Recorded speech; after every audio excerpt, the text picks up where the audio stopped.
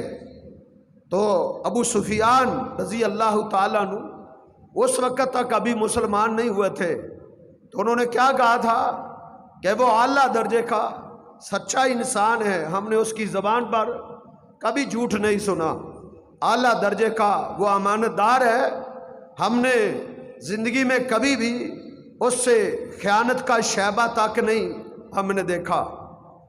جب ہرقل نے پوچھا وہ کس چیز کا حکم دیتا ہے، اس کی دعوت کیا ہے، اس کا پیغام کیا ہے، اس کا منہج کیا ہے، وہ کون سی بات کرتا ہے، تو اس وقت کیا کہا تھا ابو سفیان نے، جو سخت ترین دشمن تھا، اس نے کہا انہو یامر بالصلاۃ، وہ نماز کا حکم دیتا ہے، وبالصدقہ، وہ صدقات و خیرات کرنے کا حکم دیتا ہے، ویامر باداء الامانۃ، وہ امانت کی ادائیگی کا حکم دیتا ہے کہ تم امانتوں کو ادا کرنے والے بن جاؤ، امانتوں میں خیانت کرنے والے نہ بنو۔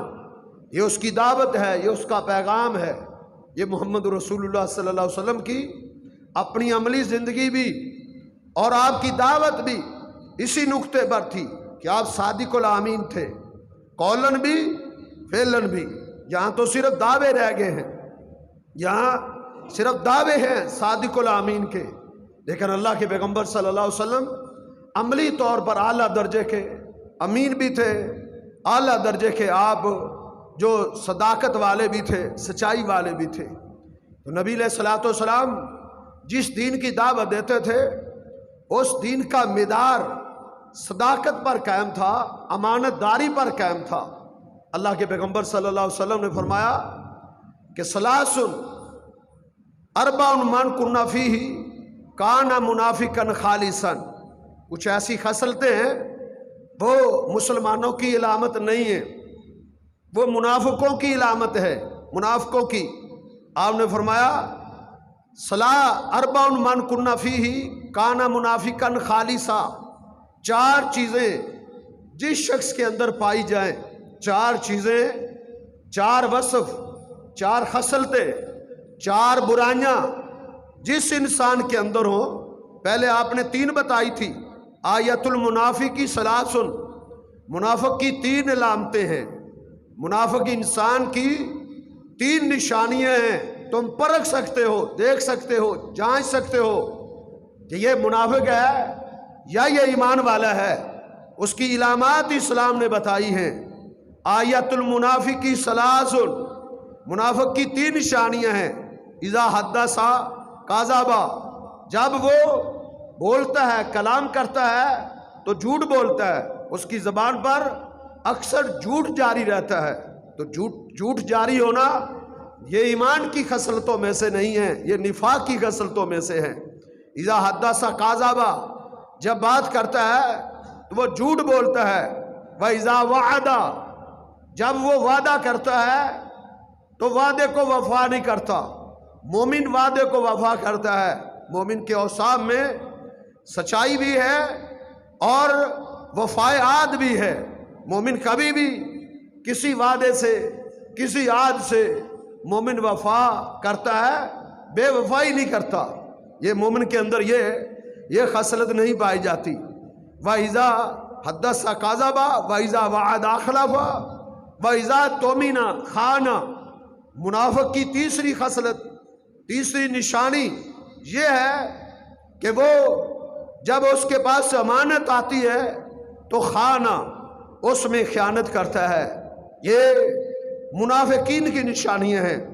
صحیح بخاری اور صحیح مسلم کی حدیث جس میں ایک خصلت کا اضافہ ہے، اربع من کن فیہ کان منافقا خالصا، چار چیزیں، چار خصلتیں جس شخص کے اندر پائی گئی ہیں، کان منافقا خالصا، وہ پکا ٹھکا منافق ہے، اس کے نفاق میں، اس کی منافقت میں، اس کے منافق ہونے میں کوئی دو رائے نہیں ہے، کوئی شک و شبہ نہیں رہ جاتا، جس کے اندر چار چیزیں مکمل ہو چکی ہیں۔ پہلی چیز یہی کہ اذا حدث کذب، جب بات کرتا ہے تو جھوٹ بولتا ہے، وَإِذَا وَعَدَ أَخْلَفَ، جب وعدہ کرتا ہے تو وعدہ خلافی کرتا ہے، وَإِذَا تُؤْمِنَ جب اس کے پاس امانت رکھی جاتی ہے، اس کو امین بنایا جاتا ہے تو خانہ، وہ خیانت سے کام لیتا ہے، بددیانت بن جاتا ہے، خائن بن جاتا ہے۔ اور چوتھی خصلت اذا خاصم فاجر، جب اس کا جھگڑا ہوتا ہے کسی سے، جب وہ غصے میں آتا ہے کسی سے تو پھر وہ گالیاں نکالتا ہے۔ مومن آدمی وہ گالیاں دینے والا نہیں ہوتا، مومن آدمی اچھی زبان والا، اچھے اخلاق والا ہوتا ہے۔ یہ منافقین کی نشانیوں میں سے ہے کہ جب وہ الجھتا ہے، جب کوئی اس سے الجھاؤ پیدا کرتا ہے، جب اس سے کوئی جھگڑا ہوتا ہے تو وہ گالیاں بکنے پہ آ جاتا ہے، وہ اپنی زبان پر گالیاں لے کے آ جاتا ہے۔ یہ منافق کی نشانی ہے۔ تو اہل ایمان کی یہ علامتیں نہیں ہیں۔ اسلام جس چیز پر کھڑا ہے وہ صداقت و امانت ہے، اس میں امانت ہے، دیانت ہے۔ اسلام امانت و دیانت کا حکم دیتا ہے، ان اللہ یامرکم ان تؤدوا الامانات الی اہلھا۔ اللہ تمہیں کس چیز کا حکم دیتے ہیں؟ اللہ تمہیں امانت ادا کرنے کا حکم دیتے ہیں، امیر بننے کا حکم دیتے ہیں۔ امیر بن کے زندگی بسر کرو، وہ دیانتدار بن کے زندگی بسر کرو۔ دیانتدار کی زندگی ہے، خائن کی کیا زندگی ہے؟ خائن حرام کھاتا ہے، اپنے بچوں کو حرام کھلاتا ہے، اپنی عبادات کا بیڑا غرق کرتا ہے، اپنا ذریعہ معاش، اپنا لباس، اپنا کھانا پینا، اپنے مشروبات، تمام چیزوں کو حرام کر لیتا ہے۔ اور جو امین ہوتا ہے، دیانتدار ہوتا ہے، امانت دار ہوتا ہے، بھلے وہ کم کھا لیتا ہے اور تھوڑے پر گزارا کر لیتا ہے، لیکن وہ پاکیزہ ترین انسان ہوتا ہے، کیونکہ اس کی غذائیں پاکیزہ ہے، اس کا لباس پاکیزہ ہے، اس کے مشروبات پاکیزہ ہیں، اس کی طبیعت پر اس کا اثر ہوتا ہے، عبادات میں اس کو لذت آتی ہے، عبادات میں اس کا دل کرتا ہے، اس کی اولاد عبادت میں لگ جاتی ہے۔ رزق حلال کا انسان کی عبادت اور ریاضت اور اس کے نیک عمل پہ اس کا گہرا اثر ہوتا ہے۔ اس لیے میرے بھائیوں، امین بنو، ایمانت دار بنو۔ اسلام نے امانت داری کا درس دیا ہے، اور اسلام کے اندر اہل ایمان جو گزرے ہیں وہ اعلیٰ درجے کے امانت دار تھے، اعلیٰ درجے کے، حکمرانوں سے لے کر ان کی رعایا تک، ان کے اداروں سے لے کر وہ تمام قسم کی رعایا اعلیٰ قسم کی امانت دار تھی۔ ان کے حکمران بھی چوٹی کے امانت دار تھے۔ عمر بن خطاب رضی اللہ تعالیٰ عنہ کی عدالت میں ایک علاقے کا مال غنیمت پیش کیا گیا۔ آپ اس مال غنیمت کو چیک کر رہے تھے، دیکھ رہے تھے، اس میں ایک موتیوں کا ہار بھی تھا۔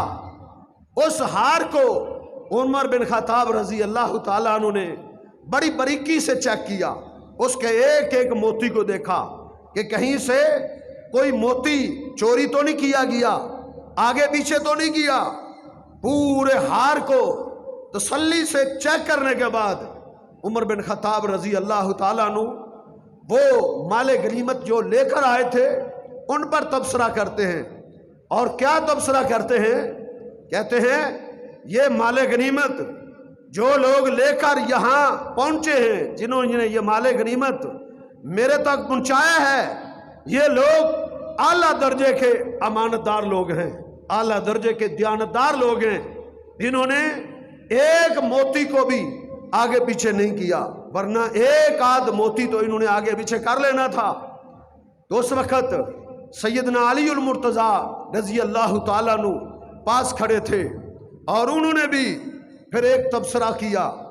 انہوں نے عمر بن خطاب رضی اللہ تعالیٰ عنہ پہ تبصرہ کیا۔ عمر بن خطاب نے وہ مال غنیمت لانے والوں پر بات کی، لیکن علی المرتضیٰ رضی اللہ تعالیٰ عنہ نے عمر بن خطاب کے بارے میں تبصرہ کیا۔ انہوں نے کیا کہا؟ کہا امیر المومنین، یہ مال غنیمت لانے والے اس وجہ سے امانت دار ہیں، اس وجہ سے دیانتدار ہیں، اس وجہ سے انہوں نے خیانت نہیں کی، اس وجہ سے انہوں نے ڈنڈی نہیں ماری کہ ان کا جو حکمران ہے وہ اعلیٰ درجے کا امانت دار ہے۔ تو اس سے کیا پتہ چلا کہ یہ جو جملہ زد زباں ہے، عوام میں چلتا ہے کہ جیسی عوام ہو اس طرح کا حکمران، یہ جملہ غلط ہے، اس کی کوئی سند نہیں ہے، اس کا کوئی سیر پیر نہیں ہے۔ اس کی کوئی ویلیو نہیں ہے، اس کی کوئی حیثیت نہیں ہے کہ جس طرح کی عوام اس طرح کا حکمران۔ بات الٹ ہے، جس طرح کا حکمران ہوتا ہے اس طرح کی عوام بن جاتی ہے۔ عوام کی سوچیں، عوام کے نظریات، عوام کا اخلاق، ان کا کردار، ان کا اٹھنا بیٹھنا، ان کی وضاقتہ، ان کی حجامتیں، ان کا قول و کردار، ان کی بول چال اپنے حکمران کے مطابق ہو جاتا ہے۔ یہ علی المرتضیٰ رضی اللہ تعالیٰ عنہ کے قول سے یہ بات ثابت ہوتی ہے کہ امیر المومنین یہ لوگ اس وجہ سے امانت دار ہیں کہ ان کا حکمران اعلیٰ درجے کا امانت دار ہے۔ حکمران امانت دار ہو، رعایا امانت دار بن جاتی ہے، جیسا حکمران ویسی عوام بن جاتی ہے۔ یہ بات ثابت ہے۔ عمر بن عبدالعزیز علیہ رحمہ وہ کہا کرتے تھے حکمرانوں کے بارے میں، وہ کہتے تھے حکمران ایک بازار کی مثل ہے، ایک منڈی کی مثل ہے، منڈی کی ایک تجارت کی مثل ہے۔ بازار میں جو کچھ آئے گا وہ بک جائے گا، وہ ردی آئے، وہ اچھا مال آئے، بازار میں منڈیوں میں جس طرح کا مال آ جائے گا وہ بک جائے گا۔ یہی صورتحال ایک حکمران کی ہے۔ حکمران جیسا ہوگا وہی پھیلے گا۔ حکمران کی مثال بازار اور منڈی میں آنے والے سامان تجارت کی مثل ہوتا ہے۔ وہ سچا ہوتا ہے تو علاقے میں سچائی پھیل جاتی ہے، وہ دیانتدار ہوتا ہے تو اس کی رعایا میں دیانت آ جاتی ہے، وہ عبادت گزار ہوتا ہے، شب زندہ دار ہوتا ہے تو عبادتوں کے چرچے ہوتے ہیں۔ اسی لیے مورخین نے لکھا ہے کہ لبید وہ ایک حاکم تھا اور وہ بڑا محلات اور بنگلوں سے محبت رکھنے والا تھا۔ جب اس کی حکومت آئی تو لوگوں کے اندر یہ جذبہ اور شوق پیدا ہو گیا کہ مکان ہونے چاہیے، محلات اور بنگلے ہونے چاہیے۔ لوگوں کے اندر اس قسم کا جذبہ اور ذوق پیدا ہو گیا۔ اور عمر بن عبدالعزیز علیہ رحمہ جب ان کی حکومت آئی وہ شب زندہ دار تھے، وہ عبادت گزار تھے، وہ نفلی روزے رکھنے والے تھے۔ جب ان کی حکومت آئی تو ان کی رعایا میں جہاں 4 آدمی بیٹھتے اور ان کی مجلس کا، ان کی گفتگو کا سخن موضوع کیا ہوتا تھا، وہ جہاں 4 آدمی بیٹھتے تھے اور ان کی مجلس میں تہجدوں کے تذکرے ہوتے تھے۔ آج تو نے کتنی تہجد پڑھی ہے، آج رات تو نے کتنا قرآن پڑھا ہے، ایک دوسرے سے یہ پوچھا کرتے تھے۔ ان کی مجلسوں میں چرچے شب زندہ داری کے ہوتے تھے، عبادت گزاری کے ہوتے تھے، قرآن کے ہوتے تھے، کیونکہ جس طرح کے حکمران ہوں اس طرح کی رعایا کی سوچ اور نظریہ بن جاتا ہے۔ الناس علی دین ملوکہم، یہ کسی کا قول ہے، کسی بزرگ کا جو صحابہ کے قول کے مطابق ہے کہ الناس علی دین ملوکہم، لوگ اپنے بادشاہوں کے دین پر ہوتے ہیں۔ تو بادشاہ امانت دار ہوں تو ان کی رعایا بھی امانت دار بن جاتی ہے، دیانت دار بن جاتی ہے۔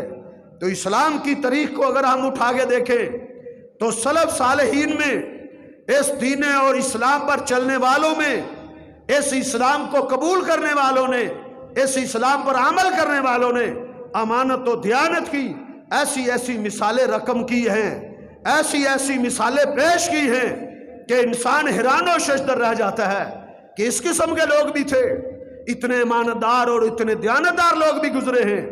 اللہ کے پیغمبر صلی اللہ علیہ وسلم کی زندگی میں ایک شخص مدینے سے باہر کسی علاقے میں تھا اور غربت اور تنگ دستی نے اس کے گھر پہ ڈیرا ڈالا، اس قدر مفلس ہو گیا کہ اس کے پاس کھانے کے لیے کچھ نہیں تھا۔ ایک آدمی اپنا اونٹ تلاش کرتا ہوا ان کے پاس سے گزرا، کہتا ہے کہ میرا اونٹ گم ہو گیا ہے، اگر تمہیں یہاں میرا اونٹ ملے، تم جنگلوں میں بیٹھے ہو، صحراؤں میں بیٹھے ہو، تم وادیوں میں بیٹھے ہو، تم میرے اونٹ کو اگر دیکھو تو تم نے اس کو ادھر باندھ لینا ہے، میں دیکھتا دیکھتا یہ چکر لگاؤں گا تو میں پتہ کر لوں گا۔ وہ چلا گیا، اس کا اونٹ انہیں مل گیا، انہوں نے اس کے اونٹ کو محفوظ کر لیا اور انتہائی حالانکہ بھوکے تھے، اس شخص کا اونٹ بیمار ہو گیا۔ اس شخص کی بیوی نے کہا اب یہ بیمار ہو گیا ہے، اس کو ذبح کر لیتے ہیں۔ ذبح کر کے ضائع تو نہیں ہوگا، ہم بھی بھوکے ہیں، ہم بھی پیاسے ہیں، مفلسی اور تنگ دستی نے انتہا کر دی ہے، فقر و فاقہ ہے، ہم اس اونٹ کو ذبح کر لیتے ہیں تاکہ ضائع نہ ہو جائے۔ لیکن وہ شخص کہتا ہے اپنی بیوی کو کہ یہ اس شخص کی امانت ہے، یہ اس کی امانت ہے، ہم اس میں خیانت کا مظاہرہ نہیں کر سکتے، ہمارے لیے یہ جائز نہیں ہے۔ حتیٰ کہ وہ اونٹ مر گیا، اس کی بیوی نے کہا اب تو یہ اونٹ مر چکا ہے، ہم اللہ نے ہمارے لیے جائز رکھا ہے کہ فَمَنِ اسْتُرَّ فَمَنِ حُرِّمَتْ عَلَيْكُمُ الْمَيْتَةُ وَالدَّمُ وَلَحْمُ الْخِنْزِيرِ کہ مردار حرام ہے، مسلمانوں کے اوپر مردار کھانا حرام ہے، لیکن قرآن کہتا ہے کہ جو مجبور ہو جائے، مضطر ہو جائے، اسے کھانے کو کچھ نہ ملے اور اسے یہ اندیشہ ہو کہ میں مر جاؤں گا، تو وہ اس مردار میں سے کھا سکتا ہے۔ اس کی بیوی کہتی ہے کہ ہم اس مرے ہوئے جانور سے اب کچھ گوشت کھا لیتے ہیں۔ اس نے کہا نہیں، یہ امانت ہے، ہم اس سے نہیں کھا سکتے۔ وہ مرے ہوئے اونٹ کے بھی قریب نہیں جا رہے۔ کیسے امانت دار لوگ تھے، کیسے دیانتدار لوگ تھے، کس طرح کا ایمان تھا، کس طرح کی ان کی دینداری تھی، یہ ان کا احترام تھا، یہ ان کا تقوی تھا، یہ ان کا ایمان تھا۔ عبادات میں ایمان نے ان کے اندر اس قسم کا ایمان اور تقوی اور ورع پیدا کر دیا تھا۔ وہ شخص کہتا ہے میں اللہ کے پیغمبر صلی اللہ علیہ وسلم سے اجازت مانگوں گا، اور اتنے میں وہ شخص جس کا اونٹ تھا وہ آ گیا، اور اس نے جب دیکھا کہ اس کا اونٹ مرا ہوا ہے، اس نے کہا جب بیمار ہوا تھا تو اسی وقت ہی تم نے اس کو ذبح کر لینا تھا تاکہ ضائع تو نہ ہوتا۔ اس نے کہا نہیں، یہ تیری امانت ہے، ہم اس میں اپنی مرضی سے کس طرح اس میں رد و بدل کر سکتے تھے، ہمیں یہ اختیار کیسے ہے؟ یہ امانت دار لوگ تھے، دیانتدار لوگ تھے۔ ہمارے اسلاف کی زندگیاں، ان کی سیرتیں اور ان کے مناقب اور ان کے تراجم کو پڑھ کے دیکھیں، حیرت ہوتی ہے کہ وہ کس قسم کے ایماندار اور کس قسم کے دیانتدار لوگ تھے۔ آپ نے وہ واقعہ بھی سنا ہے کہ وہ شخص جس کو عبداللہ بن عمر رضی اللہ تعالیٰ عنہ نے اپنے دسترخوان پہ بلایا تھا، مدینے سے باہر گرمی کی شدت میں اس نے اس بکریوں کے چروائے کو بلایا کہ میرے دسترخوان پہ آؤ۔ اس نے کہا نہیں، میں روزے دار ہوں۔ عمر بن خطاب رضی اللہ تعالیٰ عنہ کا بیٹا جناب عبداللہ اس کے تقوی اور اس کے ورع اور اس کی اس روزہ داری سے بڑے متاثر ہوئے کہ شدید ترین گرمی، شدت کا موسم ہے اور یہ شخص نفلی روزے رکھتا ہے بھی بکریوں کا چروایا، ہے بھی غلام جس کی اپنی کوئی مرضی نہیں ہے، جس کی اپنی کوئی چاہت نہیں ہے۔ یہ کتنا اعلیٰ قسم کا شخص ہے، اپنے غلام کو کہتے ہیں میں ذرا اس کی امانت داری چیک کرتا ہوں، یہ کس قدر دیانتدار ہے، تقوی کی کس معراج کو پہنچا ہوا ہے، اس کی امانت داری تو دیکھیں۔ اسے کہتے ہیں ایک بکری ہمیں بیچ دو۔ اس نے کہا ان حالی سیدی، ان بکریوں میں سے میری ایک بکری بھی نہیں ہے، یہ ساری کی ساری بکریاں جو ہیں یہ میرے مالک کی ہیں، ان بکریوں میں میری ایک بکری بھی نہیں ہے۔ عبداللہ بن عمر رضی اللہ تعالیٰ عنہ فرمانے لگے کہ تو ایسا کر، ایک بکری ہمیں بھیج دے، تیرا مالک کون سا تجھے دیکھ رہا ہے، اسے کون سا پتہ چلے گا، یہ سینکڑوں بکریاں ہیں، وہ کون سا حساب کرے گا، اگر وہ حساب کر بھی لے تو اسے کہنا اکل الذئب، اس کو بھیڑیا کھا گیا تھا، بھیڑیا۔ اس نے کیا جواب دیا؟ اس نے کہا اے اللہ کے پیغمبر کے صحابی، میں اپنے مالک اور سید کو تو خوش کر لوں گا، لیکن میں اپنے رب کو کیا جواب دوں گا؟ فائن اللہ، پھر اللہ کہاں ہے؟ میرا مالک تو نہیں ہے لیکن میرا رب تو مجھے دیکھ رہا ہے نا۔ یہ تھی اس کی امانت داری۔ کیوں؟ اس نے کہا یہ بکریاں میرے پاس میرے مالک کی امانت ہے، امانت کا لفظ بولا ہے اس نے کہ ان میں سے میں ایک بکری میں بھی خیانت نہیں کر سکتا۔ یہ ایمان تھا، یہ تقوی تھا، یہ ورع تھا۔ جو عبادات پیدا کرتی ہیں. ایک محدث، بہت بڑے محدث جس کو ابو الفتح عبد الباقی کے نام سے یاد کیا جاتا ہے، طبقات حنابلہ میں، سیر و اعلام النبلاء میں اور تاریخ اور سیر کی دیگر کتابوں میں اس محدث کی سیرت کا اور اس کی امانت داری اور اس کی دیانتداری کی ایک لا مثال اسوہ اور نمونہ موجود ہے. یہ شخص اپنے علاقے سے چل کے مکہ المکرمہ میں حج کی نیت سے آیا ہوا تھا اور اس کا زاد راہ ختم ہو گیا.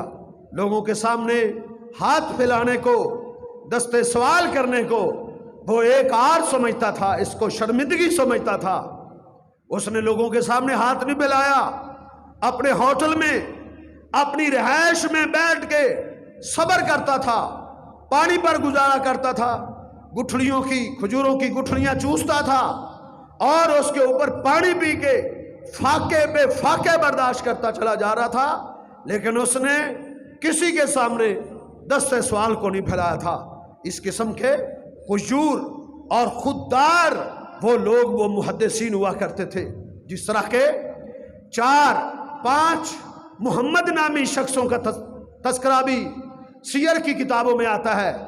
حافظ ابن کثیر علیہ رحمہ نے البدایہ والنہایہ میں، اور اسی طرح امام ذہبی نے سیر و اعلام النبلاء میں، کہ 4 محمد نامی شخص، محمد اربع، چاروں کے نام محمد تھے اور وہ دین کا علم سیکھنے کے لیے ایک بستی کے رہنے والے تھے اور چاروں اکٹھے اللہ کا دین سیکھنے کے لیے انہوں نے سفر کیا، محدثین کے پاس گئے تاکہ اللہ کا دین سیکھ سکے، علم سیکھ سکے.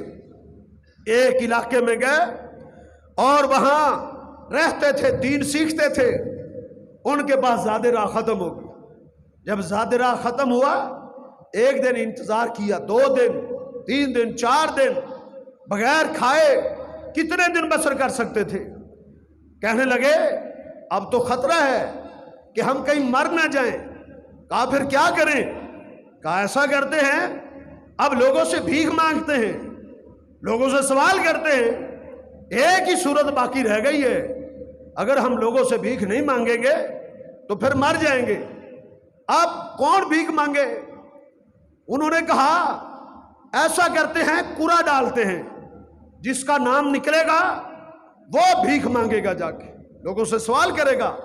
انہوں نے کوڑا ڈالا، نام نکلا محمد بن ہارون کا. اس کا نام محمد بن ہارون تھا. ایک کا نام محمد بن خزیمہ تھا، ایک کا نام محمد بن اسحاق تھا، ایک کا نام محمد بن نصر المروزی تھا. یہ 4 محمد نامی شخص، انہوں نے کوڑا ڈالا، محمد بن ہارون کا نام نکلا. اسے کہا چلو اٹھو، تیرے نام کوڑا نکلا ہے، چلو جا کے لوگوں سے بھیک مانگو تاکہ ہم زندہ رہ سکیں، تاکہ ہم اپنا سفر واپسی کا شروع کر سکیں. اس نے کیا کیا؟ اس نے کہا میرے بھائیو جلدی مت کرو، مجھے تھوڑی سی ڈھیل دو، مجھے تھوڑا سا موقع دو. کہا کیا کرنا چاہتے ہو؟ اس نے کہا میں 2 رکعت نماز پڑھنا چاہتا ہوں، 2 رکعت نفل پڑھنا چاہتا ہوں. اس نے وضو بنایا اور وضو بنا کے وہ اللہ کے سامنے کھڑا ہو گیا. 2 رکعت اس نے لمبی رکھتے کی. ساتھی کہہ رہے تھے جلدی کرو، تو نے نماز ہی آج لمبی کر دی ہے. سجدے میں جاتے، لمبا سجدہ کرتے، روتے، اللہ ہم تیرے دین کو سیکھنے کے لیے آئے ہیں، اللہ ہم تیرے دین کو پڑھنے کے لیے آئے ہیں، ہم بندوں سے سوال کرنے نہیں آئے، ہم بندوں سے بھیک مانگنے نہیں آئے. اللہ تو ہی ہماری ضروریات کو پورا کر دے. وہ آخری رکعت کے آخری سجدے میں تھا، اس کی رکعت میں اضافہ ہو گیا، پھوٹ پھوٹ کے رونے لگا، روتا جا رہا ہے. لمبا اس نے سجدہ کر دیا. وہ ابھی سجدے میں ہی تھا تو باہر سے دروازہ کھٹکا. اس کے ساتھی باہر گئے تو ایک آدمی گھوڑے پر سوار تھا. اس کے پاس 4 تھیلیاں تھی، سونے کی تھیلیاں، اشرفیوں کی تھیلیاں. ایک ایک تھیلی کے اوپر ایک ایک کا نام لکھا ہوا تھا. ایک تھیلی کے اوپر محمد بن ہارون تھا، دوسری تھیلی کے اوپر محمد بن خزیمہ لکھا ہوا تھا، اور ایک پر محمد بن حساب تھا، ایک پر محمد بن نصر تھا، چاروں تھیلیوں کے اوپر ان کا نام لکھا ہوا ہے۔ اس نے کہا تم میں محمد بن خزیمہ کون سا ہے؟ کہا یہ۔ کہا پکڑو اپنی اشرفیوں کی تھیلی۔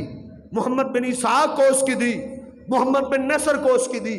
کہا محمد بن ہارون کہاں ہے؟ کہا وہ سجدے میں پڑا ہے۔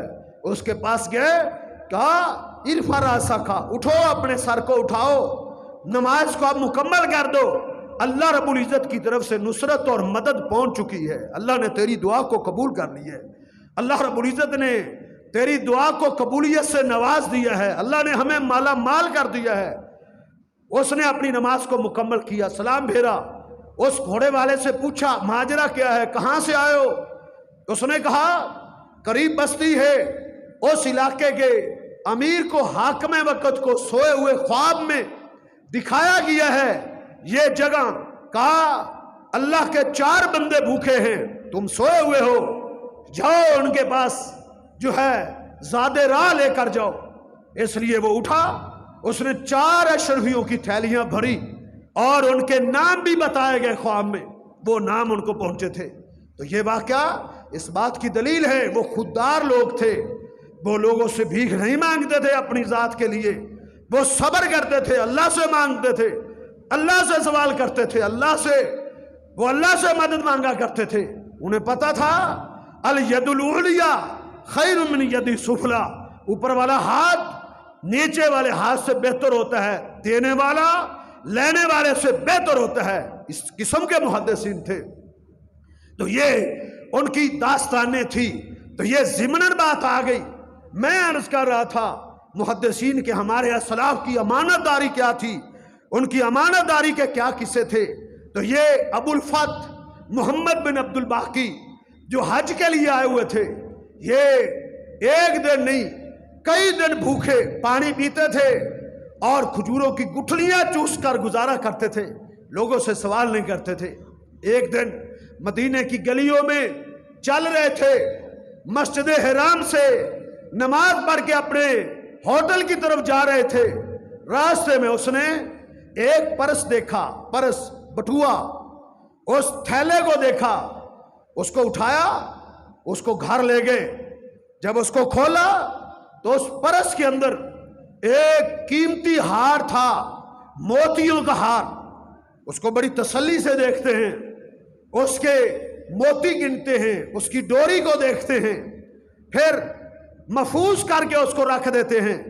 پھر گھر سے باہر نکلتے ہیں تو ایک ندا دینے والا، ایک آواز دینے والا ندا دیتا پھرتا ہے، آواز دیتا پھرتا ہے، کہتا ہے لوگوں میرا ایک پرس گم ہوا ہے، میرا ایک پرس ضائع ہوا ہے، مجھ سے گر گیا ہے، کسی کو ملا ہو وہ مجھے میرے پرس کی خبر دے، میں اس شخص کو 500 اشرفیاں انعام دوں گا، 500 اشرفیاں اس کو بطور انعام عطا کروں گا جو مجھے میرا پرس بتائے۔ اس شخص نے اس کی آواز سنی، اس کے بازو کو پکڑا، اس کو اپنے ہوٹل پہ لے گئے، اسے کہا بتاؤ تیرا پرس کس رنگ کا ہے، اس میں کیا ہے؟ اس نے کہا اس میں موتیوں کا ایک ہار ہے۔ کہا اس ہار میں کتنے موتی ہیں، اس کی رنگت کیسی ہے، اس کی ڈوری کی ساری علامتیں اس نے بتا دی۔ اس نے وہ پرس اٹھایا، اس کے سامنے رکھ دیا، کہا بھائی یہ تیری امانت تھی میرے پاس، مجھے گلی سے راستے میں یہ تیرا ہار ملا تھا، لو یہ تو میں اس کو لے جاؤ۔ اب یہ محمد عبد الباقی ابو الفتح کا امانت و دیانت کا یہ قصہ غیر معمولی ہے، لیکن اس کی حیثیت تو اس سے آگے شروع ہوتی ہے کہ اس شخص نے 500 اشرفیاں گن کر، 500 اشرفیاں سونے کی اشرفیاں وہ اس کے سامنے بطور انعام رکھی۔ اس کی آنکھوں میں آنسو آ گئے۔ اس نے کہا میں تیری 500 اشرفیوں میں سے ایک اشرفی کا بھی حقدار نہیں ہوں، میں نے کون سا تجھ پر احسان کیا ہے، میں نے اپنے دین پر عمل کیا ہے، تیرے پاس یہ میری امانت تھی، میں نے یہ امانت تجھے واپس کی ہے، ان 500 اشرفیوں پر میرا کوئی حق نہیں ہے۔ وہ اصرار کرتا ہے کہ نہیں میں اپنی خوشی سے تجھے دے رہا ہوں۔ اس نے کہا نہیں، مجھے یہ اشرفیہ نہیں چاہیے، یہ امانت ہے، یہ دیانت ہے کہ ان 500 اشرفیوں کو بھی اس نے اپنے اوپر حلال نہیں جانا تھا کہ میں اس کو کس کے عوض میں لے رہا ہوں، کس کے بدلے میں لے رہا ہوں، اس کے بدلے میں نے کیا کیا ہے، میں نے کون سی محنت کی ہے، میں نے اس کا کون سا کام کیا ہے، میں نے اس کے حق کو ادا کیا ہے، اس کی امانت کو ادا کیا ہے۔ اللہ کا حکم ہے ان اللہ یامرکم ان تؤدوا الامانات الی اہلھا، اللہ حکم دیتا ہے تم امانتوں کو ادا کر دو، جو جس کا حق ہے تم حق والوں کو پورا حق دے دو، پورا حق دے دو۔ ان کے حقوق میں سے ایک آنا بھی، 1 روپے بھی اپنے پاس نہ رکھو، ورنہ امانت داری کی حالت میں نہیں دنیا سے اٹھو گے، خائنین کی صف میں آ جاؤ گے، خائنوں کی بددیانت لوگوں کی صف میں آ جاؤ گے۔ جس کا حق ہے، بہنوں کے حقوق ہیں پورے ادا کر دو، بھائیوں کے حقوق ہیں پورے ادا کر دو۔ تمہارا باپ اگر وہ تمہاری بہنوں کو حق دے کر نہیں گیا تو اس کا مطلب یہ نہیں ہے تم اپنی بہنوں کے حقوق پر غاصب بن جاؤ، تم اپنی بہنوں کے حقوق پر ڈاکہ ڈالنے والے بن جاؤ۔ اپنی بہنوں کے حقوق کو پورا ادا کر دو۔ اللہ رب العزت نے تمہارے باپ کی وراثت میں جو تمہاری بہنوں کا حق رکھا ہے اس میں 1 روپیہ بھی تمہارے لیے حلال نہیں ہے، تم نہیں استعمال کر سکتے، تمہارا باپ تمہیں نہیں دے سکتا۔ تمہارے باپ کو یہ اختیار کس نے دیا ہے کہ وہ اللہ کے اختیار میں مداخلت کرے؟ اللہ رب العزت نے وراثت میں بیٹیوں کو حصہ دار بنایا ہے، بہنوں کو حصہ دار بنایا ہے، ان کا پورا حق دے دو، پورا حق ادا کر دو۔ تو یہ امانت و دیانت کا درس ہے۔ آگے دیکھیں، آگے پڑھیں، اور یہ ابو الفتح محمد عبد الباقی جس نے امانت و دیانت کی بے نظیر مثال قائم کی تھی، یہ چلا بیچارہ اسی غربت اور فقر و فاقہ کے اندر ہی مفلسی کے عالم میں چلا اپنے علاقے میں جانے کے لیے۔ حج مکمل ہو گیا تھا، راستے میں کشتی پر سوار ہوا۔ جب کشتی دریا اور سمندر کے وسط میں پہنچی تو تیز آندھی نے آ دبوچا، وہ کشتی ہچکولے لینے لگی، اتنی تیز آندھی تھی کہ پاش ہو گئی، کشتی کے سارے مسافر ڈوب گئے، اکیلا یہ بچا تھا ابو الفتح محمد عبد الباقی۔ اللہ نے اس کی امانت داری، اس کی دیانت داری، اس کی عظیم نیکی کی وجہ سے اللہ رب العزت نے اس اتنے بڑی آفت سے، اتنے بڑے طوفان سے اللہ نے اس کو محفوظ کر لیا۔ وہ اس کشتی کے ایک پھٹے کے اوپر بیٹھا اور وہ پھٹا ایک جزیرے میں جا کے لگا، اس جزیرے میں اترا، اس جزیرے میں داخل ہوا۔ چلتا چلتا اس نے ایک مسجد دیکھی، اس مسجد میں چلا گیا۔ نماز کا وقت ہوا، لوگ آئے، انہوں نے دیکھا آج ایک اجنبی اور مسافر اور غریب الدیار شخص آج ہمیں دکھائی دیتا ہے۔ انہوں نے اس سے تعارف کیا، اس نے ساری داستان بتائی۔ انہوں نے کہا بس آپ ہمارے پاس رہیں، ہم آپ کے نان و نفقے کا بندوبست کریں گے، تم یہاں نمازیں پڑھاؤ، اذانیں دو، ہمارے بچوں کو پڑھاؤ، ہم تیری ضروریات کا خیال رکھیں گے۔ وہ وہی پڑھانے لگا اور ان کو تعلیم دینے لگا، لکھنا پڑھنا جانتا تھا، ان کے بچوں کو لکھنا پڑھنا سکھانے لگا۔ وہ لوگ اس کی بڑی قدر کرتے تھے، بڑی محبت سے پیش آتے تھے، اس کا بڑا خیال کرتے تھے، بڑی عزت اور احترام سے پیش آتے تھے۔ انہوں نے ایک دن اس کو کہنے لگے کہ ہم تیری شادی نہ کر دے، ہم تیری شادی کا بندوبست کرتے ہیں۔ اس نے کہا یہ تمہاری مرضی ہے، تمہاری مہربانی ہے۔ انہوں نے کہا ہمارے اس بستی میں، اس علاقے میں ایک خاتون ہے تو وہ یتیم بچی ہے، لیکن وہ بڑی مالدار ہے، بڑی مالدار ہے، اس کا باپ بڑا مالدار تھا اور وہ بچی بہت بڑی مالدار ہے، ہم سمجھتے ہیں اس کے نکاح کا مستحق تو شخص ہے، تیرے ساتھ اس کا نکاح ہونا چاہیے۔ اس نے کہا ٹھیک ہے۔ اس خاتون کا انہوں نے اس ابوالفتح محمد عبد الباقی سے اس کا نکاح کر دیا۔ پہلی رات تھی، جب وہ خلوت میں گئے تو شخص نے اس خاتون کے گلے میں وہی ہار دیکھا، وہی ہار جو اس نے اس مکے کی گلی میں ملا تھا، جو شخص کی امانت تھا، وہ ہار دیکھ کے ہکا بکا رہ گیا، حیران و شیدر رہ گیا۔ وہ کہنے لگی اللہ کے بندے کیا دیکھتا ہے، ہار کی طرف دیکھتے چلے جا رہے ہو؟ اس نے کہا یہ ہار میں نے مکے میں دیکھا تھا، اس لیے میں حیران ہوں کہ یہ ہار تو کسی شخص کا گم ہوا تھا اور مجھے ملا تھا، اور میں نے اس کی امانت اس کو واپس کی تھی، یہ ہار تیرے پاس کیسے پہنچ گیا؟ وہ خاتون کہنے لگی اللہ کے بندے وہ شخص میرا باپ تھا، وہ میرا باپ تھا، میں اس کی بیٹی ہوں، بالکل یہ وہی خواب ہے، یہ وہی ہار ہے۔ میرا باپ جب واپس آیا تھا تو وہ جب تک زندہ رہا ہے وہ تیرا تذکرہ ہی کیا کرتا تھا، اکثر تیرا ذکر کیا کرتا تھا، وہ کہا کرتا تھا وہ شخص کتنا اعلیٰ درجے کا دیندار شخص ہے، کتنا اعلیٰ درجے کا ایماندار شخص تھا۔ میرا باپ کہا کرتا تھا میں نے اس سے افضل کسی مسلمان کو نہیں دیکھا، اپنی پوری لائف میں، پوری زندگی میں اس سے اعلیٰ ایمانت دار شخص کا میں نے چہرہ کبھی نہیں دیکھا۔ میرا باپ صبح بھی تیرا تذکرہ کرتا تھا، شام کو بھی تیرا تذکرہ کرتا تھا۔ میرا باپ آرزو کرتا ہوا، خواہش کرتا ہوا، اس کی دل میں یہ آرزویں تھی، تمنائیں تھی، اس کے دل میں، میرے باپ کے دل میں یہ خواہشیں تھی۔ وہ یہ کہا کرتا تھا کاش کہ وہ شخص مجھے مل جائے، میں اپنی بیٹی کا رشتہ اس کے ساتھ کر دوں گا۔ میرا باپ یہ خواہشیں اور یہ آرزویں لے کر اس دنیا سے رخصت ہو گیا۔ تو اس نے کہا وہ میں ہی وہ شخص ہوں، اس کے ساتھ اس کا نکاح ہو گیا۔ وہ خاتون کچھ عرصے کے بعد فوت ہو گئی اور وہ ہار اس شخص کی وراثت بن گیا، وراثت ابوالفتح عبد الباقی اس ہار کا مالک بن گیا۔ اس نے اس ہار کو 1,00,000 دینار میں اس کو فروخت کیا، 1,00,000 دینار میں اس پر اس نے تجارتیں کی۔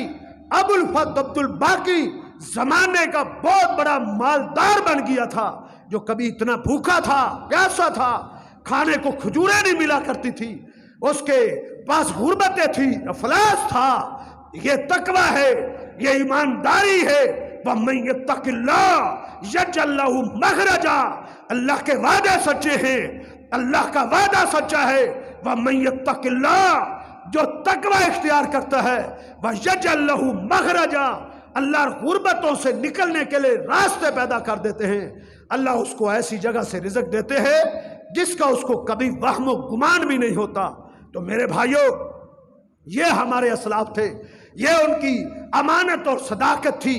ایک آخری قصہ آپ کے سامنے رکھتا ہوں کہ ایک بہت بڑے محدث عبداللہ بن مبارک، بہت بڑے محدث تھے، ان کی امانت و دیانت کے بھی چرچے لکھے ہوئے ہیں۔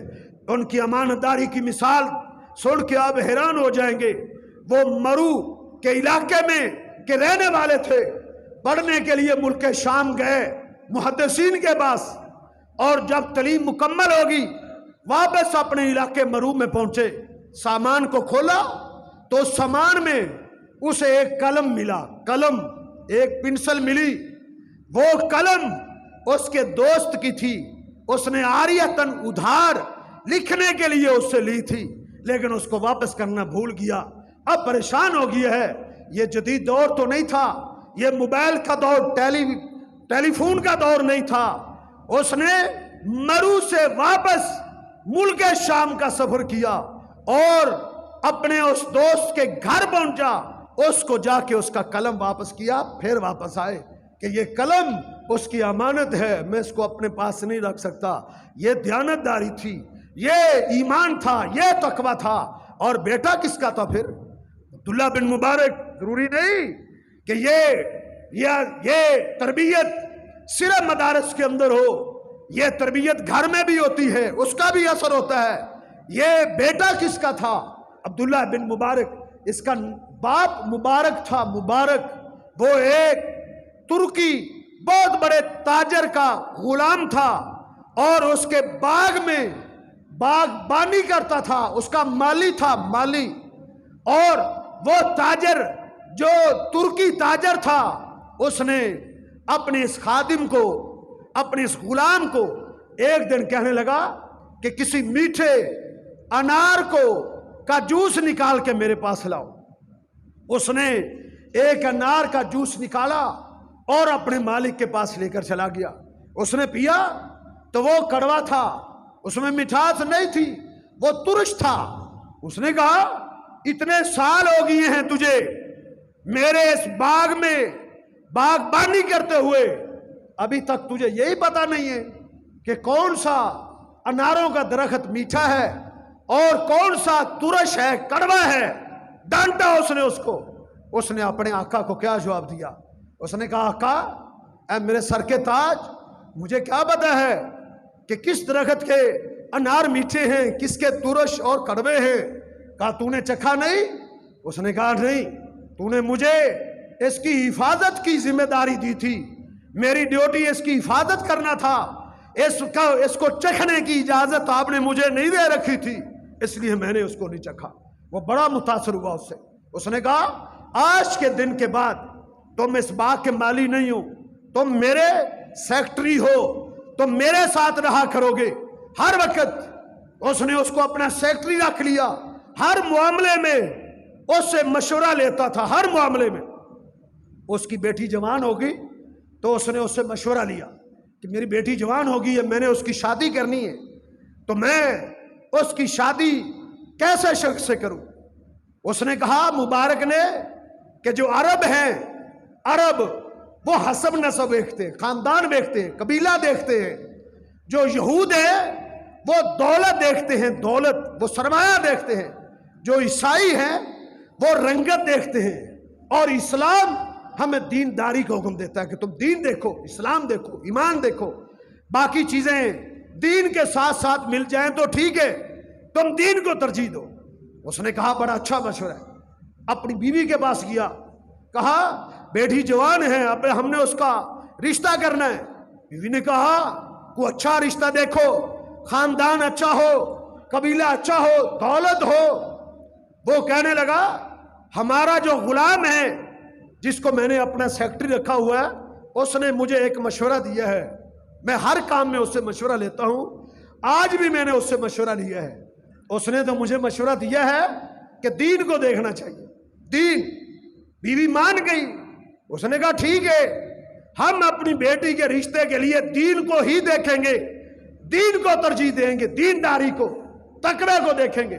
اس نے کہا اللہ کی بندی، اگر دین کو دیکھنے پر ہمارا اتفاق ہو گیا ہے تو پھر اس دنیا میں، اس مشرق و مغرب میں، اس شمال اور جنوب کے اندر میں نے اپنے غلام مبارک سے بڑھ کر دیندار شخص اللہ کی زمین پہ کوئی نہیں دیکھا۔ اتنا بڑا دیندار میں نے کوئی نہیں دیکھا۔ دینداری دیکھی جاتی ہے اس کی امانت و دیانت کو دیکھ کر، قائد سے بڑا دیندار میں نے کوئی نہیں دیکھا۔ پھر ہم اپنی بیٹی کا رشتہ اپنے غلام سے کر دیں۔ ماں، وہ بچی کی ماں مان گئی، انہوں نے اپنی بیٹی کا رشتہ اپنے غلام مبارک کے ساتھ کیا، اور ان سے عبداللہ پیدا ہوا، جو عبداللہ بن مبارک جو بہت بڑا محدث تھا، جو ایک قلم کو امانت سمجھتے ہوئے اپنے اس کے مالک کے پاس دینے کے لیے اس نے مہینوں کا صبر طے کیا تھا، مہینوں کا، ایک قلم واپس کرنے کے لیے۔ اور یہ ان کی امانت اور دیانت تھی۔ اللہ رب العزت ہمیں بھی اس طرح کا ایمان عطا فرمائے، اللہ ہمیں اس طرح کا تقوی، اس طرح کی امانت اور دیانت عطا فرمائے۔ قولی ھذا استغفر اللہ لی ولکم ولسائر المسلمین۔